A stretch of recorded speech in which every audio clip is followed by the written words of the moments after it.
Hey, welcome back to Ripples and Reflections. Yes, welcome.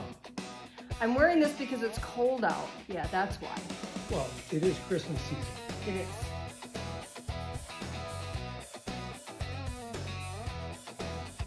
I think the first thing we have to do is reflect upon last week's game. Wow. That was horrible. Might be the worst game I've ever seen. Oh my God, we look like a first season team. Oh, it was bad. It was, I couldn't even bring myself to put on a Vikings top. It was like a Looney Tunes scene. Didn't know what the heck was going to happen from play to play or even within each play. Yeah. It was tough to be a Vikings fan. And the only thing that made it slightly palatable was the fact that I picked against them. Not that I want them to lose, but... He just wants me to wear this. Well, no, it gives me some simmer of hope that, well, at least I was right. He loves to be right. I love to prove him wrong. Good luck. So JJ is sitting out this Sunday's game. With an injury. A concussion. Okay. I think, I could go there, but I'm not going to because that would just be mean. Yeah, I actually think he should play, assuming it's not a legitimate concussion. Take these next 7 games, 6 games, and determine, is he going to be good for next year? Or do we have to do something else for next year? I think that's the thing we got to come out of this season with, is understanding what's happening in the long run. And sitting him on the bench isn't going to do any good. So, well, maybe he actually does need this week to take a break mentally and collect himself and come back, reflect, and then try to make the best of the season, the rest of the season, like you said, and let the higher ups figure out if he should be our quarterback for next year. Yeah, the pressure of winning and losing is gone. It doesn't matter. They're not winning all 6 games, and to even have a small chance of the postseason, they'd have to win the remaining 6, and I just don't see that happening, and pretty sure they don't see that happening either. No. Interestingly enough, last week on Instagram, after what you can call a game, I put a poll up on Instagram and said, should somebody lose their job over this? And I listed JJ, O'Connell, and the GM. And I said, or all 3. And the highest number of votes came back at the GM. Yep. Well, that's where my head's at. You look at our draft pick over the last 4 years and what have we gotten out of it and where are we at? And this is supposed to be the only missing piece this year was the quarterback, and that was the only thing that we really had to think about. And nothing, even with Carson Wentz in there, nothing. It doesn't matter. We're not ready. And how many years is he supposed to get? Players don't play forever. You've got 4 or 5 years at the most to put your plan into play and make it work. And if you can't, you can't. Move on. Yes, agreed.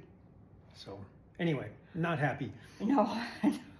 Time to Far vent. from it. It's venting season now. It's no longer football season. It's venting season, except for Plan B. Hey, it happens to start with a B.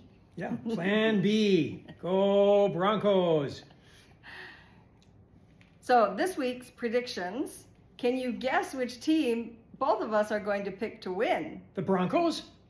Well, they're not playing the Broncos this week. No, they're not. But I still pick the Broncos to win. So this week it is Vikings versus Seahawks. Seattle Seahawks. It's going to be a tough one. Notoriously loud stadium, great fans, and they have a heck of a defense. And we have yet another rookie quarterback we're going to throw in the mix. Of course, this is going to be the one that the Vikings throw out just so they can get a lower draft pick. But I don't think so. I really see this going. Well, you can't give predictions first this week. It's my turn first. Well, then you go ahead. Okay.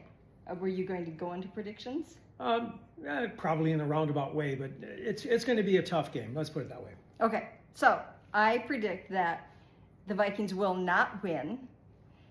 And the score will be Seattle 34, Vikings 17.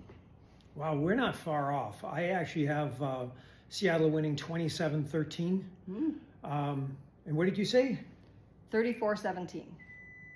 Okay, you're 17 points apart. I'm 14. So I did not look at anything up this week, so I have no idea it gives us what the spread is.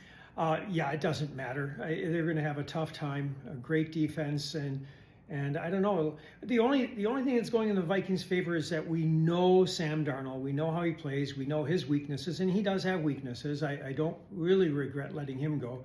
I was more upset that we let Indiana Jones go.